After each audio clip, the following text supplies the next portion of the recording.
Welcome everyone. In this video, we will be converting a pair of 2-inch platform high heels to meet the H2AI standard. If you're unsure what the H2AI standard is, you can watch my first video on converting an avatar, where there's a brief introduction, and you can join us on our Discord server. The link will be in the description below. So for this video, we're going to reshape the shoes to fit, rig it onto the skeleton, and weight paint it to match the standard. So I've selected the proper model and copied it. Now we're ready to jump over to our new project. And here we are in our new project. We've got a couple collection folders set up. We can paste in our standard, and we can, as usual, get rid of the custom bone shape objects, dump them into this storage bucket, and we're ready to go. Let's turn on material preview. We can see the purple of the standard up to where it cuts off mid-thigh, and we're ready to get to work. Now we just need to import whatever type of file we have, or you could cut and paste it if you have it open. In my case, I'm importing an OBJ.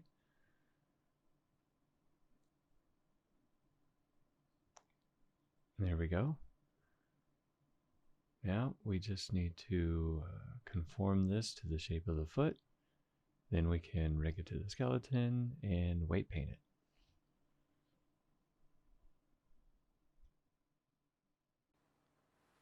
Just before we get to modeling, we should make sure we're set up right. Let's check the orientation.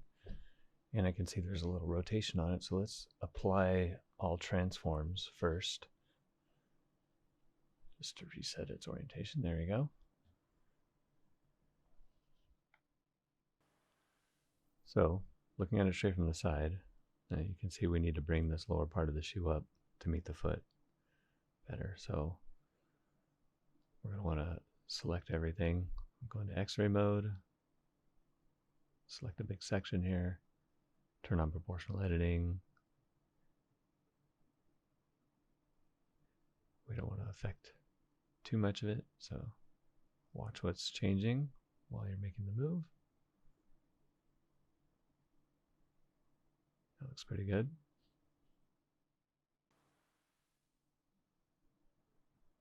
So now it's going to be the same process. I'm going to look at it right from the side, maybe go into orthographic mode so that we can look straight down the side of the shoe as we make these adjustments.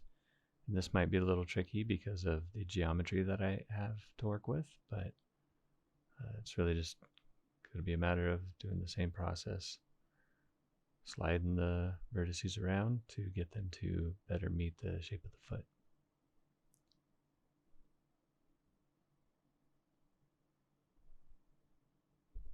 I'm going to speed through this section.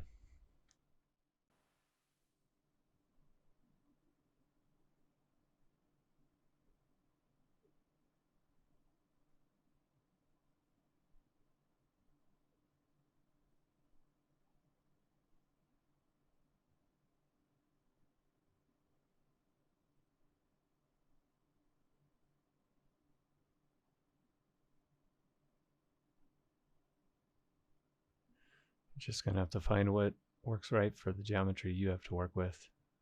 In the case of this shoe, there's some sections on the side that can't be bent without adding extra geometry. I was trying to avoid that, so.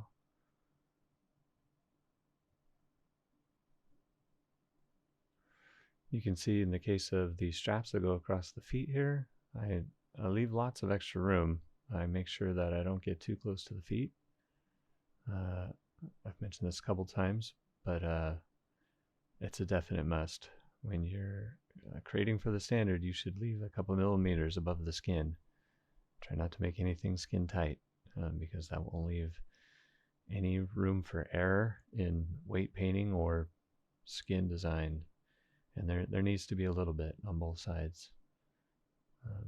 So the shoe will leave a little bit of room, and the avatar skin will try to leave a little bit of room. And then everything will work perfectly across the standard.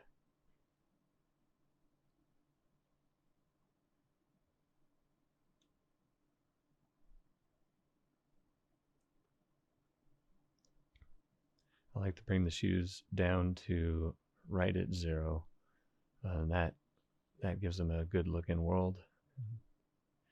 Right here, you see I'm leaving some extra room above the skin. That was too close for sure.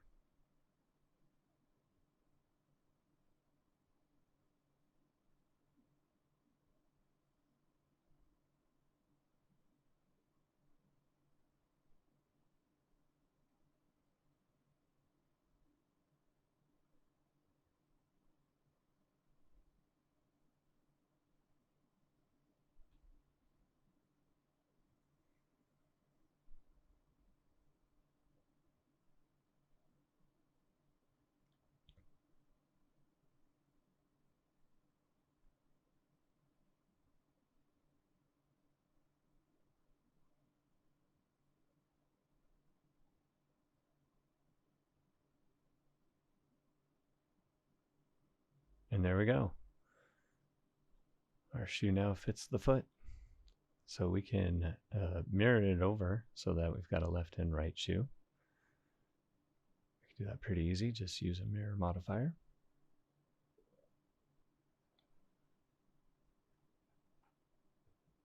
There we go. It's already done its work, so I'm just going to apply it.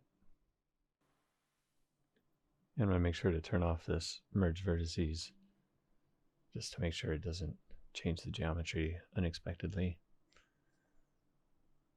There we go. That's looking really good.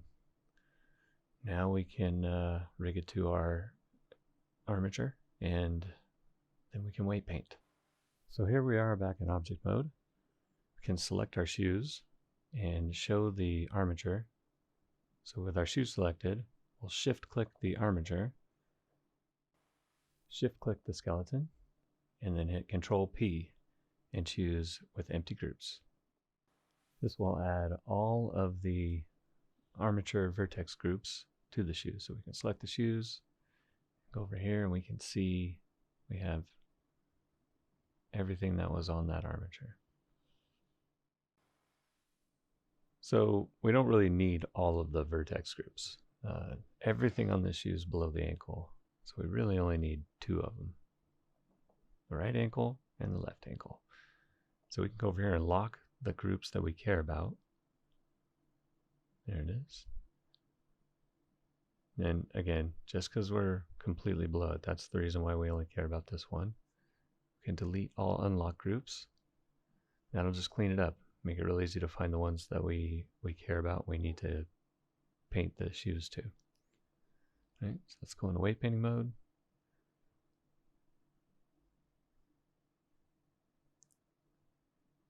Set up our tool here. We're going to just turn this all the way up to 100%.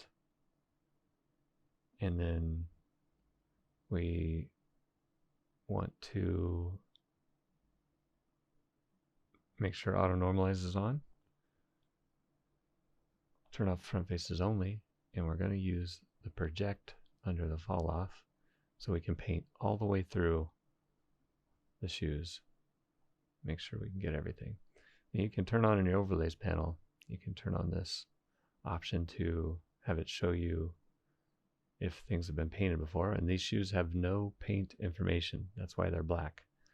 As soon as they have some, they'll at least be blue, depending on which group you have selected. You know, if they have paint for the group that you're in, they'll be up to red, being 100% for that group. So because auto normalize is on, it doesn't matter how much you paint, it will, in this case, they'll go straight to 100% because they don't have any other paint weight information on them. And it's just interesting to point out that the information goes on to each of the vertices. So you'll see as the cursor passes over a vertex, because of this auto normalize, it will take them straight to 100%. That auto normalize makes sure that the total value of all the weights applied to a vertex add up to 100%. So just paint the whole thing, make sure you get everything, and then we can do the other group.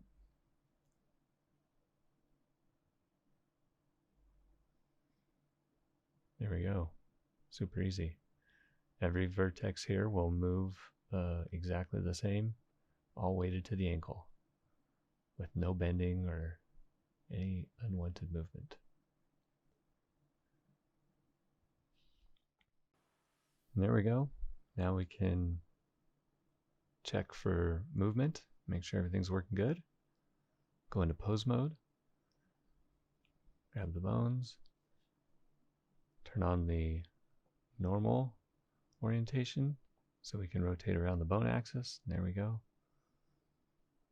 I'm going to hit rotate and then Z. That'll allow us to bend just around the Z axis and the ankle, and you can see, yeah, the shoe's moving perfectly with the foot as expected.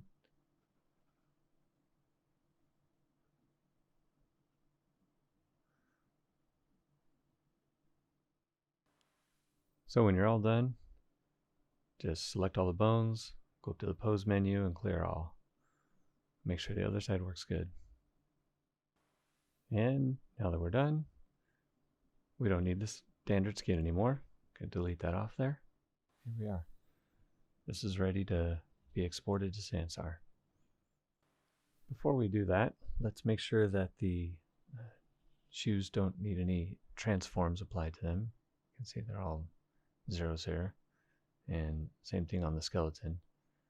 So it's all set up. We don't need to apply any rotation or location information. And they look real good. So when we're using these collections, the great thing about them is that when they're deactivated, they are essentially not in the scene. And when we go to export, we don't need to export only the selected object or do any other special setup. Just come over here to File, Export, FBX. So my recording software is a little strange, so you're only going to see the export window here, but here's all the settings you need to export from Blender to Sansar. And this would include for an avatar as well. So just go down the list here and make sure your settings match mine. And we can start at the top. Like, one of the most important ones is this copy file path and embed textures. This will let Blender embed everything into the FBX file from your shader setup in Blender, so you don't have to do it in the lookbook. Just make sure all these match, set these, and make sure this is unchecked for normal exporting. And then I like to click right here and set a preset, name it Sansar FBX, and then whenever you go to export, just the first time when you open Blender, you set this, and then it'll set up all your settings for you. Set your name, and then you're ready to export. And that covers all the basics. I hope this helps, and I'm excited to see the shoes you create. See you around.